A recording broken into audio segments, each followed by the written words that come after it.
비대면 9주차 2교시 수업을 진행하도록 하겠습니다. 연골의 구성입니다. 자, 저희가 좀 전에 연골의 구성에 대해서 이렇게 연골 모세포, 연골세포, 세포 바깥 바탕질, 연골막에 대해서 알아봤었고요. 자, 실제로 그 구조들을 조직학적으로 살펴봤을 때 현미경으로 관찰했을 때 어떻게 존재하고 있는지 한번 보도록 하겠습니다. 자, 여기는 이제 기관지의 하얄린 카틀리지라고 해서 유리 연골입니다. 기관지에 존재하는 유리 연골. 자, 안쪽 및 바깥쪽 덮개 층에서 발견되고 있는 연골 모세포. 자, 콘드로블라스트라고 하는 연골 모세포. 자, 제일 바깥쪽에 있기도 하고요. 자, 조금 더 안쪽에도 콘드로블라스트가 존재합니다. 자, 연골 모세포에서는 어떤 작용을 하나요? 세포 바깥 바탕질과 섬유들을 만들어낸다. 자, 그리고 그 사이에 존재하는 콘드로사이트, 연골 세포입니다. 연골 세포는 이렇게 어디에 존재한다? 라크네라고 해서 연골 세포 방. 그래서 요런 데에 2개, 4개, 하나 있는 것도 있고요. 이런 식으로 세포들이 존재를 합니다. 그리고 유리 연골에는 연골막이 존재해요. 그래서 페리콘드리움 해서 여기가 연골막입니다. 자, 여기도 지금 보이지 않겠지만 여기 페리콘드리움, 연골막이 요층에도 있겠죠. 제일 바깥쪽에도. 그렇게 해서 연골막이 존재합니다. 자, 연골막은 요게 유리연골 그리고 탄력연골에서는 연골막이 존재를 해요. 근데 이제 섬유연골에서는 연골막이 없기 때문에 자, 요건 지금 기관지 유리연골이라서 연골막을 볼 수 있는 겁니다. 자, 마찬가지로 그림을 좀 더 확대해서 살펴보면 페리콘드리움 세포막, 연골막이고요. 연골세포방에 있는 연골세포. 자, 이게 방이겠고요. 그 안에 있는 작은 핑크색 동그라미가 연골세포입니다. 자, 연파랑 연골세포 방. 그 안에 핑크색, 살구색 연골세포. 그 안에 또 진한 파란색 요런 거는 핵이겠죠. 자, 2 또는 4세의 연골세포를 가지고 있는 연골세포 방. 자, 얘를 얘기하는 거죠. 연골세포방에 있는 연골세포. 자, 그 다음에 여기 매트릭스라고 되어 있는 이 부분이 세포 바깥 바탕질이에요. 거기에는 에그리칸 10%, 물, 그리고 여러 가지 섬유들, 단백질, 엘라스틱 파이버, 콜라겐 이렇게 존재한다 라고 보시면 되겠습니다. 자, 연골의 성장은 2가지 방법이 함께 작용하면서 성장을 하게 됩니다. 첫 번째가 사이질 성장이고요. 자, 2번째가 덧붙이 성장입니다. 사이질 성장은 기존의 연골세포가 분열. 자, 지금 있는 연골세포 아까 걔네들이 분열할 수 있다라고 했어요. 그러면 크기가 커진다라고 했죠. 세포가 세포 분열을 하게 되면 성장, 생장의 의미를 가지고 있기 때문에 기존의 연골세포가 분열하여서 만들어진 새로운 연골 조직에 의해서 연골이 커지는 것. 주로 유년기, 청년기에 일어나는 성장을 사이질 성장이다 라고 얘기를 합니다. 자, 2번째 덧붙이 성장. 연골막에서 유래한 연골 모세포에 의한 연골 조직이 기존의 연골 표면에 덧붙여서 커지는 거예요. 그래서 그거를 덧붙이 성장이라고 얘기를 합니다. 그림으로 한번 살펴볼게요. 사이질 성장과 덧붙이 성장.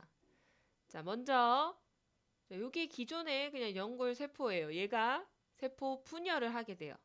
그러면 개수가 커지면서 조금 더 커진 사이즈 성장이 일어나는 거고요. 자, 얘는 지금 자, 하나의 연골 세포죠. 근데 요 끝에 뭐 여러 가지 연골 모세포에 의해서 이 뒷부분이 더욱더 성장을 하는 거예요. 그래서 덧붙이 성장 그림이고요. 자, 요건 지금 일반적인 연골은 이 덧붙이 성장과 사이즈 성장이 함께 일어나는 거예요. 자, 요게 지금 자, 원래 연골이에요. 자, 여기가 지금 커지는 거예요. 세포 분열이 일어나서 조금 더 크기가 커지는 사이즈 성장이 일어나고 있는 부분이고요. 자, 이 뒤쪽은 지금 연골 모세포가 활발히 움직이면서 덧붙여져서 성장하는 덧붙이 성장. 그래서 일반적인 연골은 요 두 가지가 합쳐서 일어나는 성장을 하게 됩니다. 기존의 연골 세포가 분열해서 새로운 연골 조직에 의해서 연골이 커지거나 연골막에서 유래한 연골 모세포에 의해서 연골 조직이 기존의 연골 표면에 덧붙여지는 것을 덧붙이 성장. 그래서 덧붙이 성장은 이렇게 끝부분에서 크기가 커지는 것이 대부분 형태입니다. 자, 이번에는 자, 연골 종류에는 크게 세 가지가 있다라고 했습니다. 유리연골, 탄력연골, 섬유연골. 자, 그 중에서도 연골막이 없는 것은 누구다? 바로 섬유연골입니다. 유리연골과 탄력연골은 연골에 막이 있습니다. 자, 뭐 조직학적으로 연골을 이렇게 해부 현미경으로 살펴보면 이렇게 모양이 다른 것을 볼 수 있고요. 자, 유리연골을 가지고 있는 기관도 다르겠죠. 탄력연골을 가지고 있는 기관, 그리고 섬유연골을 가지고 있는 위치들이 차이가 날 거예요. 자, 그리고 뭐 연골막이 있는지 둘은 연골막이 있어요. yes, yes. 그다음에 섬유연골은 no, 없다는 거예요. 자, 그리고 어떤 단백질 섬유들을 가지고 있느냐? 유리연골에는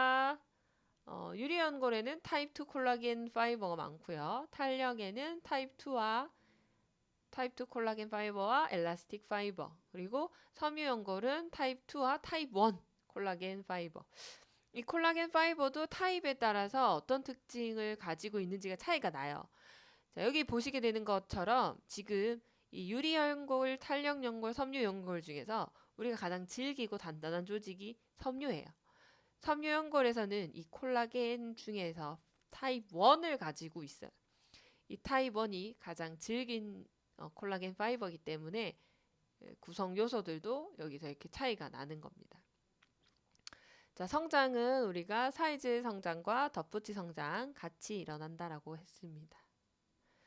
자, 그리고 요 위치, 유리연골이 있는 위치와 탄력연골, 그리고 섬유연골을 가지고 있는 어떤 우리 인체의 위치들, 어디에서 그런 연골들이 있는지에 따라 저희가 분류를 해놨는데 요거는 이제 그림으로 제가 설명을 해드리도록 하겠습니다. 먼저 순서대로 유리, 탄력, 섬유연골 순서대로 설명을 시작해 보도록 하겠습니다. 자, 첫 번째 유리연골입니다. 하얄린 카틸리지. 자, 가장 흔하며 가장 약한 형태. 조금 전에 제가 설명을 드렸듯이 가장 질긴 게 누구라고 했습니까? 섬유연골입니다.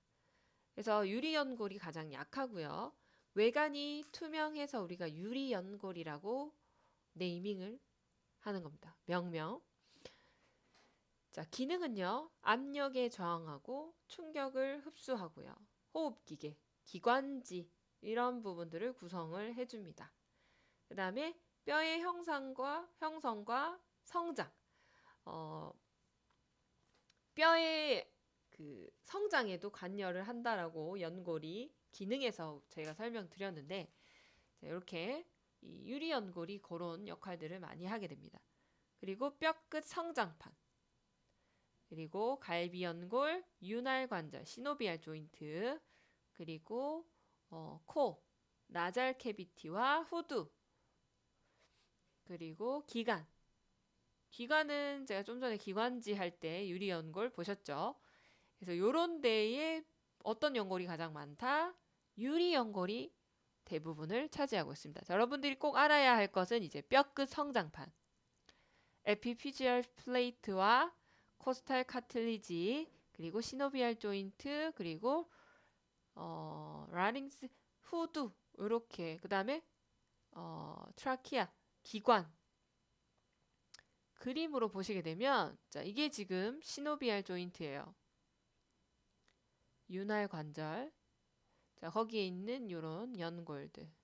자, 이게 하이알린 카틀리지라고 보시면 되겠죠.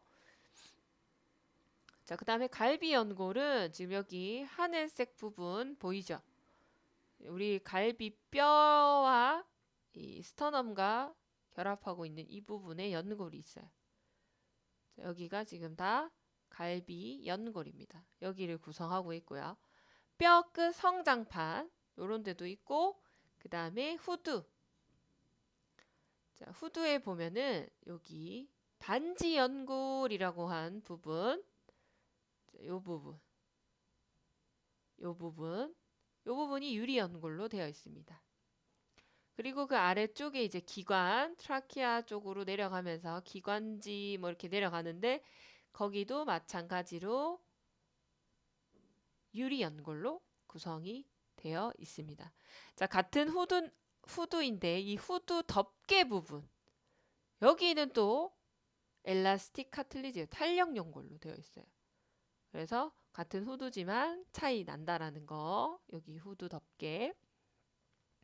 지금 저희가 지금 유리 연골을 하고 있기 때문에 그래서 뼈끝 성장판, 갈비 연골, 윤활 관절, 그리고 뭐 후두, 기관 이런 데는 다 유리 연골이 차지하고 있다. 자, 연골막은 존재했죠. 페리콘드리움, 예스. 자, 섬유 형태는 약하기 때문에 타입 2 콜라겐 파이버가 많이 차지하고 있어요. 자, 두 번째 조직학적인 그림도 한번 살펴보도록 하겠습니다. 자, 유리 연골 뼈 끝판. 아까 에피피지얼 플레이트에도 많이 존재한다라고 했습니다. 자, 뼈 끝판 성장판에도 보면은 이렇게 존재하고, 이게 세포방이에요. 연골 세포방. 그 속에 있는 연골 세포들. 진한 자주색이 연골 세포인 거죠. 자, 그 다음에 여기 나중에 비어있는 공간들은 세포 바깥 바탕질, 매트릭스에 포함이 되고요. 자, 요게 이제 뭐 제가 얘기했던 연골 세포 방 속의 연골 세포. 자, 그리고 여러 가지 섬유들도 보이겠죠. 이 매트릭스 부분에, 세포 바깥 바탕질 부분에 거기에 있는 악교 섬유 중에 이 유리 연골에 있는 악교 섬유는 타입 2 콜라겐 파이버들이 많다. 라고 보시면 되고요. 여기가 지금 에피피지얼 플레이트 뼈끝 성장판이라면, 자, 이제 두 번째 기관. 여기도 유리 연골 사용한다고 했죠. 그래서 마찬가지로 연골 세포 방 안에 연골 세포들이 있고요. 세포 바깥 바탕질 비어 있는 부분, 이 부분이고, 섬유가 만약에 있다면 타입 2 콜라겐 파이버가 존재하겠죠. 네, 그렇게 보시면 되겠습니다. 자, 아까 제가 이 콜라겐 파이버에 대해서 얘기를 했는데, 제가 얘기한 것 중에 연골 중에 누가 제일 질기다고 했어요? 자, 유리 연골, 탄력 연골, 섬유 연골이 있어요. 누굴까요? 네, 섬유 연골이 가장 질기다고 했죠. 그 질긴 섬유 연골에서 많이 가지고 있는 게 타입 1이에요. 타입 1 콜라겐 파이버가 있고, 저희가 흔히 유리 연골과 탄력에서는 타입 2 콜라겐 파이버를 사용을 해요. 자, 그거 한번 볼게요. 자, 악교 섬유는 매우 다양한 형태의 타입이 존재를 해요. 적어도 20가지 이상. 그거 다 알 필요 있을까요? 필요 없어요. 타입 1, 2, 3 정도만 알면 되는데, 타입 1은 우리의 피부, 뼈, 힘줄. 자, 이 딱 봐도 좀 센 데에 이게 타입 1이 많이 들어가 있어요. 자, 이런 데에 많이 존재하는 콜라겐 파이버다. 긴장도에 저항하는 역할을 합니다.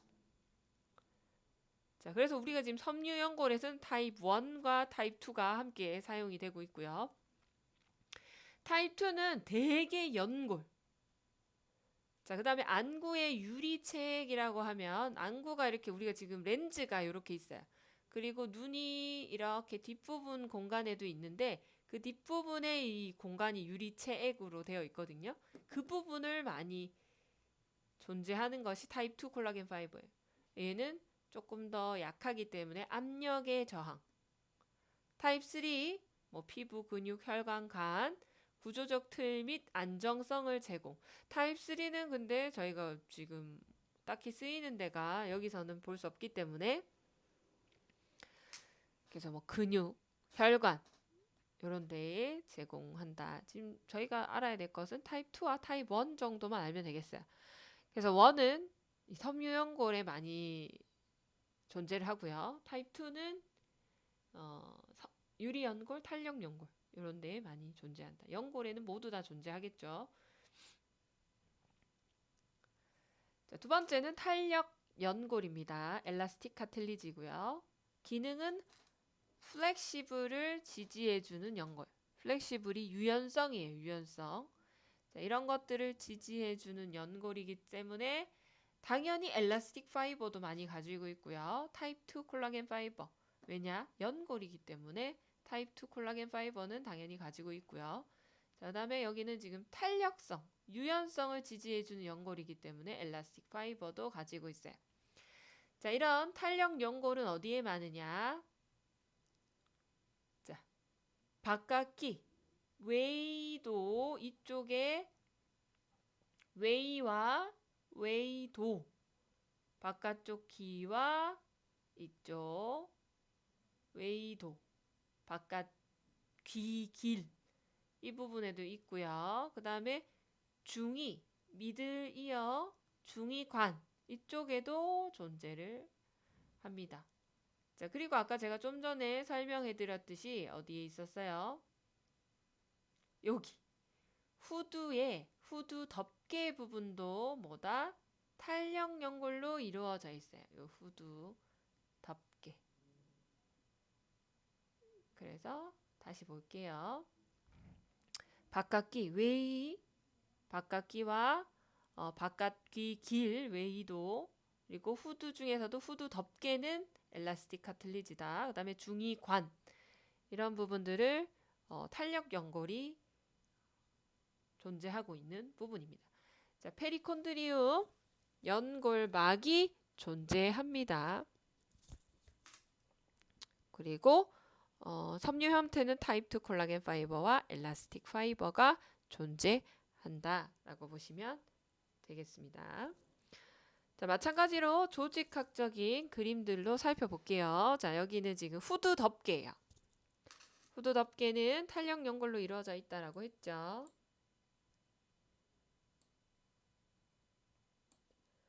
보면 연골막이 이렇게 존재하고요. 페리콘드리움. 섬유 연골에서 연골막 있으면 맞아요, 틀려요? 틀려요. 연골막을 볼 수가 없어요. 그래서 이렇게 연골막은 유리 연골과 탄력 연골에서 볼 수 있고요. 그 다음에 연골 세포가 연골 세포방 안에 있겠죠. 그래서 뭐 작은 이런 애들이 이렇게 공간 안에 존재를 하는 겁니다. 자, 탄력 연골이기 때문에 뭐 타입 2 콜라겐 파이버와 엘라스틱 파이버가 이 매트릭스 부분에 많이 존재가 되어 있겠죠. 그래서 탄력 연골에는 탄력 섬유가 함유되어 있다라고 해서 이 엘라스틱 파이버를 보여주는 겁니다. 요게 연골 세포고요. 얘네들은 어디에 있다? 바깥귀 길, 그리고 중이관, 후두 덮개 이런 데에 존재를 했습니다. 자, 세 번째는 섬유연골입니다. 섬유연골. 기능입니다. 파이버 카틸리지의 기능은 스트레스에 의한 변형을 방지해주는. 자, 아까 유리연골, 탄력연골, 섬유연골 중에 가장 질긴 게 섬유연골이라고 보시면 되겠어요. 가장 조직이 탄탄하다, 질기다. 그런 느낌. 자, 기능은 스트레스에 의한 변형을 방지하고요. 어디에 위치되어 있냐면 척추 사이 원반. 우리가 인터버테브라 디스크라고 하는 이 디스크. 그리고 인대와 힘줄의 부착 부위. 여기도 되게 단단한 조직이죠. 그리고 심피시스 푸비스라고 해서 치골 결합. 그다음에 무릎 연골. 메니스커스들, 메디알, 라테랄 이런 부분들 볼게요. 자, 여기 인터버테브랄 디스크예요. 척추 사이 원반. 그 다음에 무릎에 메니스커스, 메디알과 라테랄. 그 다음에 심피시스 푸비스라고 해서 치골 결합. 여기도 굉장히 단단한 조직. 여기도 지금 요게 지금 무릎이죠. 무릎에 라테랄 메니스커스, 메디알 메니스커스. 요게 바로 다 섬유 연골입니다. 섬유 연골에 어디에 많이 차지하고 있는지 이런 것들도 알고 계셔야 되겠죠. 자, 섬유의 형태는 타입 2는 연골이기 때문에 무조건 가지고 있고요. 가장 질긴 부분이라서 타입 1 악교 섬유. 타입 1은 어떤 것들을 구성하고 있었어요? 뼈나 힘줄 이런 단단한 부분들 그런 부분을 채우고 있었죠. 그래서 타입 1도 이 섬유 연골은 가지고 있어요. 두꺼운 악교 섬유 다발층 이게 콜라겐 파이버들이죠.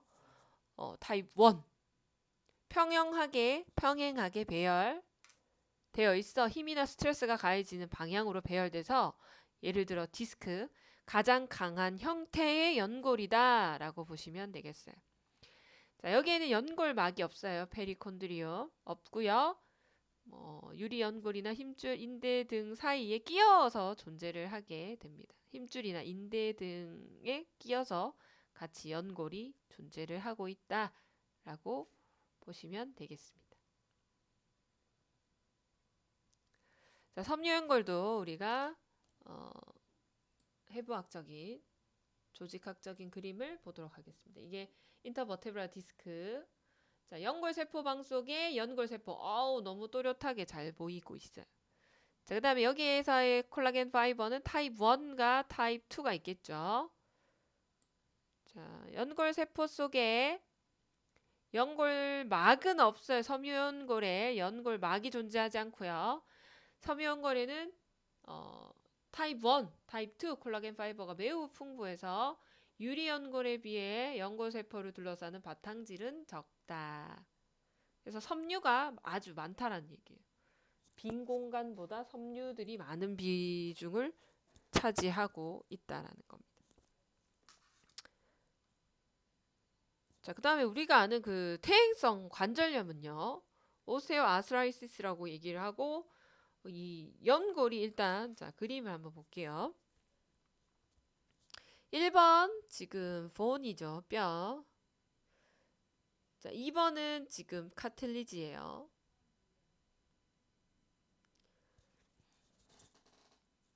자, 3번은 자, 뼈가 원래는 연골에 의해서 보호가 되어 있어요. 근데 이 연골이 지금 점점 시닝해서 얇아지고 있어요. 자, 얇아지고 있으면 자, 4번에 보면 카틸리지 리맨드. 자, 여기 어떤 잔여물들이 막 떨어지기 시작해요. 이제 연골이 얇아지고 이제 남은 찌꺼기들 뭐 이런 것들이 떨어지기 시작해요. 그리고 5번째, 5번째에 마지막으로 연골이 파괴가 되면서 우리가 관절염, 퇴행성, 나이가 들면서 점점 진행이 되는 질환 중에 이제 퇴행성 관절염은 연골이 따라서 없어지고 나중에는 그게 막 조각조각 떨어져 나가면서 5번째 마지막 순서가 되면 이제 파괴가 되는 거예요. 아예 없어지는 거. 그럼 뼈와 뼈끼리 만나기 때문에 뼈에도 손상이 가해지고 그게 다 고스란히 우리의 통증으로 오게 되는 겁니다. 그래서 이제 뭐 수술을 하는 경우도 있고요. 뭐 약물 치료 그리고 주사를 이용해서 이런 뼈 주사라고 하죠. 그런 것들을 막고 통증을 줄이는 용도로 많이 사용을 하기도 합니다. 이런 퇴행성 관절염은 젊어서부터 조심을 해야 돼요. 막 나이가 어리다고 나는 이런 게 오지 않을 거야 라고 생각하시면 안 돼요. 그래서 퇴행성 관절염에 가장 좋은 운동은 뭘까요? 자, 가장 좋은 운동은 바로 수영입니다. 부력이 있잖아요, 물에는. 부력이 있어서 우리가 웨이트를 받지 않고 많이 지면에서 받는 것처럼 많은 웨이트를 받지 않고 근력 운동을 할 수가 있어요. 그렇게 근력 운동을 하게 되면 근육이 또 그 어느 정도 보호의 작용을 해주기 때문에 뼈와 뼈끼리 만나는 일들을 줄여줄 수 있어요. 근데 근육이 약해요. 근데 뭐 산을 오르거나 특히 내려오는 그 높은 데서 내려오는 그때에 이 연골에 가해지는 혹은 뼈에 부하가 되는 이 스트레스가 굉장히 심하기 때문에 그때 특히 주의를 해야 합니다.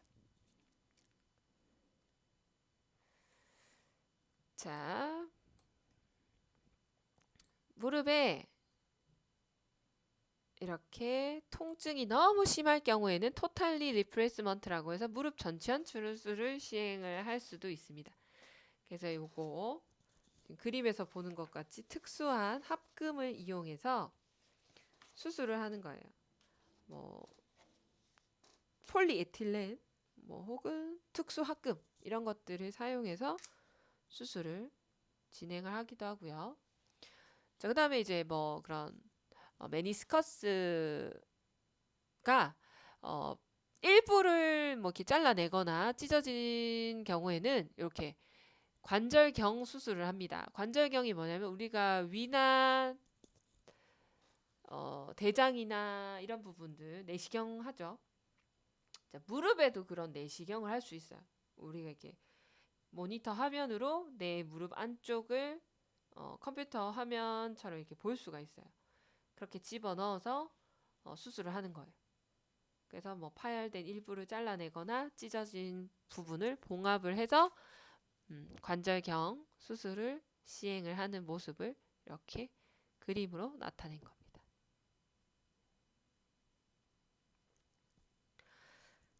자, 그 다음에 뼈를 하도록 하겠습니다. 뼈.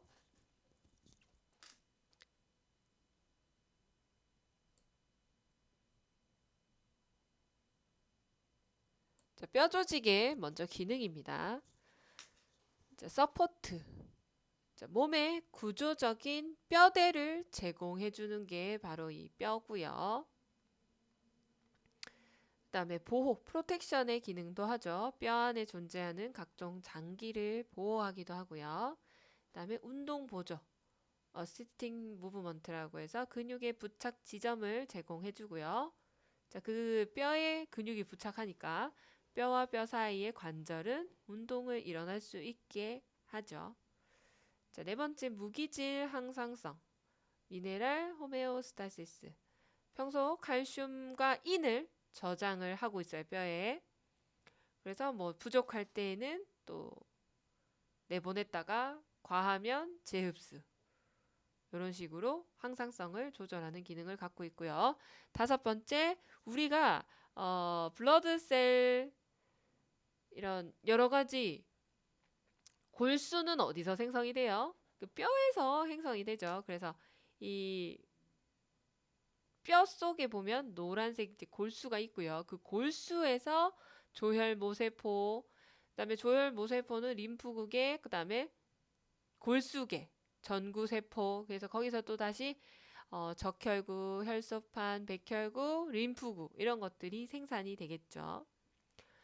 자, 인 같은 경우에 체내에서 칼슘 다음으로 함량이 높은 무기질입니다. 80%는 칼슘과 결합해서 뼈와 치아를 구성해 주고요.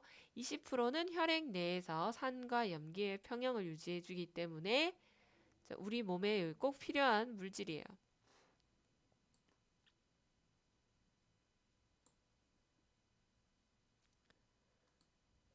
자, 이런 뼈를 형성하게 해주는 뼈 형성의 또 방법들이 두 가지 종류가 있어요. 자, 첫 번째가 가장 일반적인 형태예요. 연골 속 뼈대기. 자, 연골이 성장하고 이 연골이 석회화되는 과정을 반복하면서 뼈가 성장하는 것이 바로 연골 속 뼈대기예요. 자, 이게 그냥 일반적인 우리가 뼈가 형성되는 과정이에요. 자, 그림으로 한번 살펴보도록 할게요.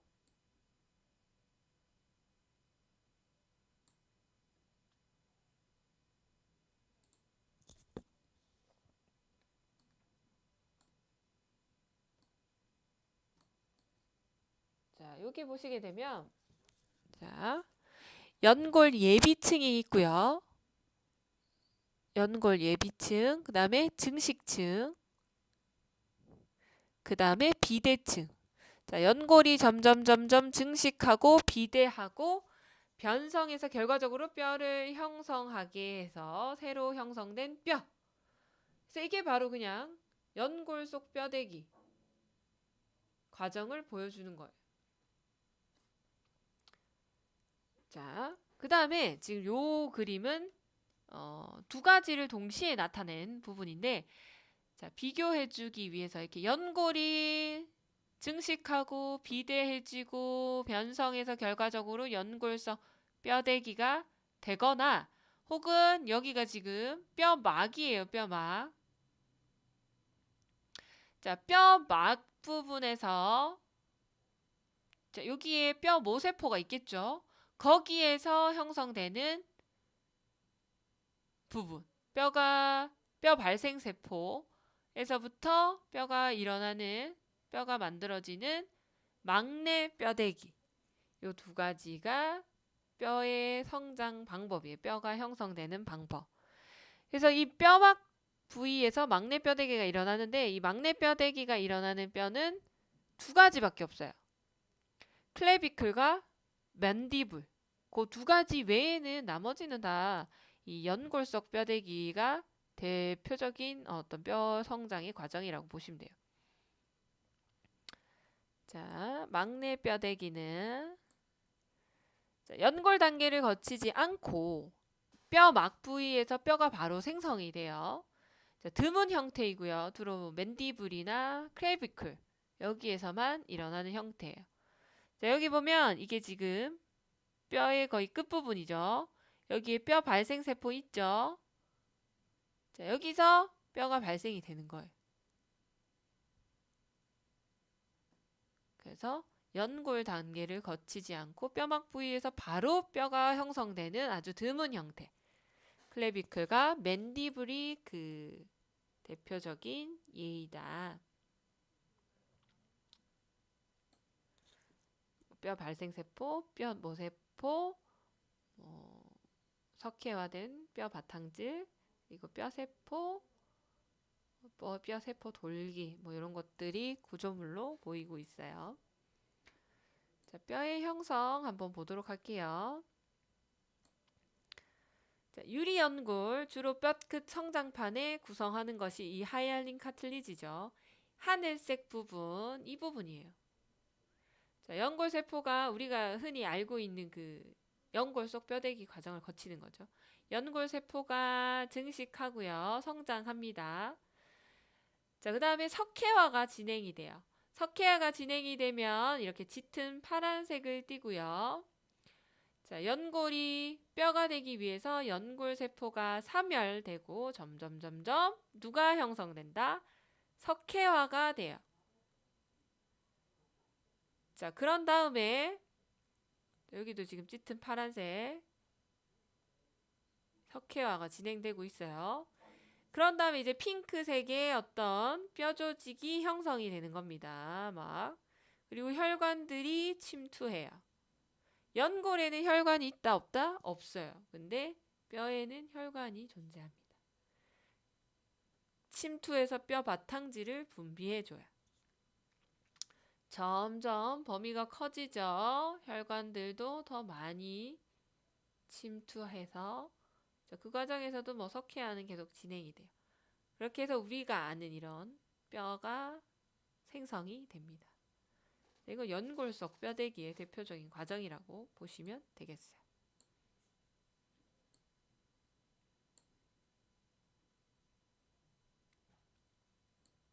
자, 뼈는 뭘로 구성되어 있는지 한번 살펴보도록 하겠습니다.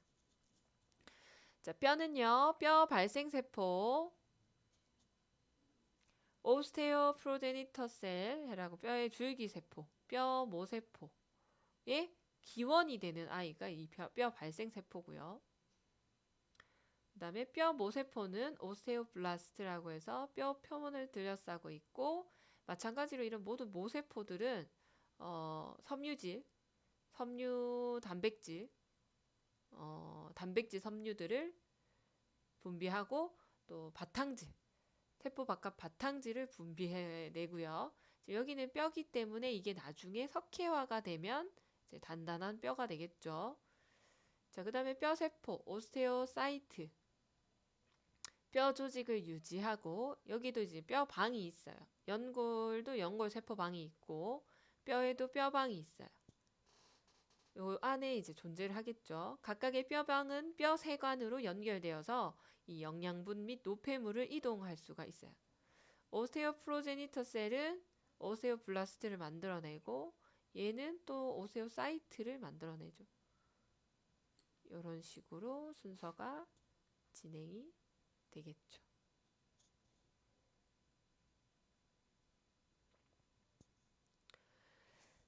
자, 각각의 뭐 뼈세포, 뼈방, 뼈세관, 뼈단위 층판이 어디에 구성이 되어 있는지, 어떤 모양을 하고 있는지 그림으로 한번 살펴볼게요. 자, 만약 제가 기말고사를 내게 된다면 이런 구조물들에 대한 시험 문제도 많이 낼 겁니다. 구조물에 대한 입체적인 이미지를 알고 있어야지 내가 이 내용들을 이해하는 데 도움이 되는데, 구조물을 생각하지 않고 그냥 내용만 달달달달 외운다면 얼마 가지 못해서 필요 없는 지식이 되고 말겠죠.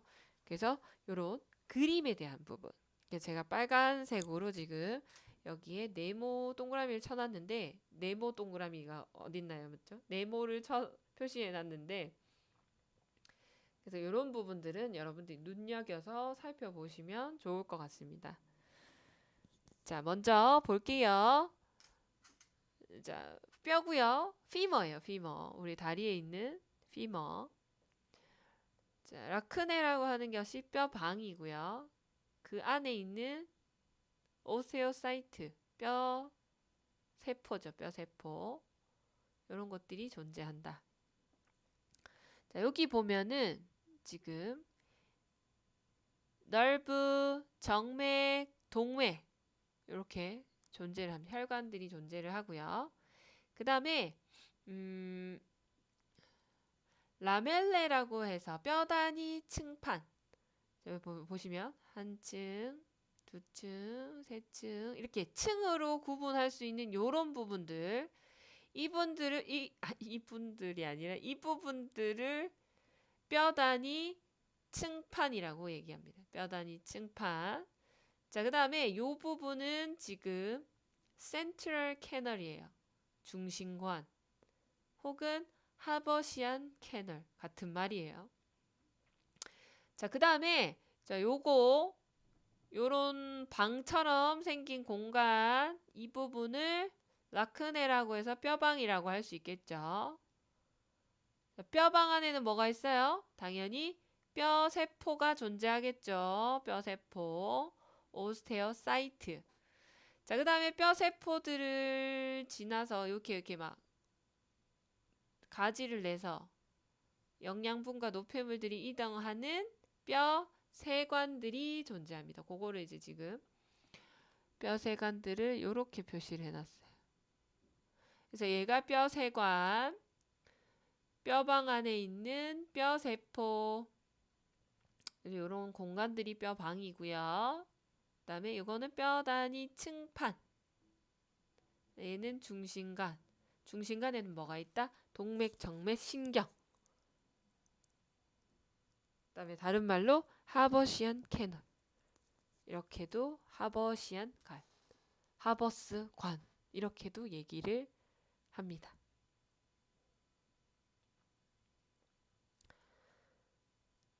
자, 요 그림을 뒤에 한 번 더 이렇게 볼게요. 입체적으로 어떻게 생겼나. 자, 여기가 지금 뭐겠어요? 널브라고 되어 있는 신경이 있어요. 그 다음에 동맥과 정맥이 보이니까 이게 바로 센트럴 캐널, 중심관 혹은 하버시안 캐널, 하버스관이라고 볼 수 있겠죠. 자, 그 다음에 우리가 볼 수 있는 게 이 층판 구조. 자, 여기도 지금 한 칸, 두 칸, 세 칸, 네 칸, 뭐 이렇게 동심원처럼 막 연결된 부분. 걔 하나하나를 우리가 층판 구조라고 뼈 단위 층판이라고 얘기를 합니다. 자, 그 다음에 우리가 볼 수 있는 게 또 뭐 있냐? 볼게요. 여기 오스테오사이트. 자, 라크나라고 하는 뼈방 속에 있는 뼈 세포. 그 다음에 걔들은 이렇게 줄기를 내요. 뼈 세관. 그래서 뭐 영양분이나 노폐물을 이동하는 통로로 사용을 합니다. 자, 그럼 우리가 여기서 볼 수 있는 거는 다 끝났어요. 그리고 걔네들을 하나로 덤쳐서 이렇게 한 덩어리를 뭐라고 얘기하냐면 오스테온이라고 해서 골 단위. 이렇게도 표현을 합니다. 자, 마지막으로 그림을 한 번 더 볼게요. 여기. 자, 가운데 여기 뭐 동맥, 정맥, 신경이 지나가면 이게 바로 센트럴 캐널 혹은 하버시안 캐널. 여기는 지금 하버시안 캐널이라고 하고 중심관이라고 써놨어요. 자, 그 다음에 이렇게 한 층, 두 층, 세 층, 네 층 이렇게 뼈 단위 층판 구조로 되어 있고 이 한 덩어리를 우리가 뭐다라고 얘기한다? 오스테온, 골 단위 혹은 뼈 단위라고 얘기를 한다고 했어요. 그 다음에 뼈방 속에 있는 뼈 세관들이 이렇게 뼈 세포가 존재를 하고요. 걔네들은 또 막 이렇게 줄기를 내죠. 뼈 세관들로 연결이 되어 있어요. 자, 이렇게 해서 그림들도 한번 여러분들이 잘 살펴보셔야 합니다. 이거를 조금 더. 자, 오늘 수업은 여기까지 진행하도록 하겠습니다. 제가 또 수업 한 부분에 대한 과제물 제출을 할 거고요. 여러분들 항상 당부드리지만 빈 파일 올리지 마시고 자, 다른 수업 파일도 실수하지 마시고 정확하게 올려주시면 제일 좋겠습니다. 그리고 기한 일주일 시간 드릴 테니까 늦지 않도록 이렇게 제출해 주시면 감사하겠습니다. 조직학 9주차 비대면 수업 오늘 여기까지 하겠습니다. 한 주 동안 또 즐거운 생활 잘 하시고요. 다음 주에 또 만나 뵙도록 하겠습니다. 수고하셨습니다.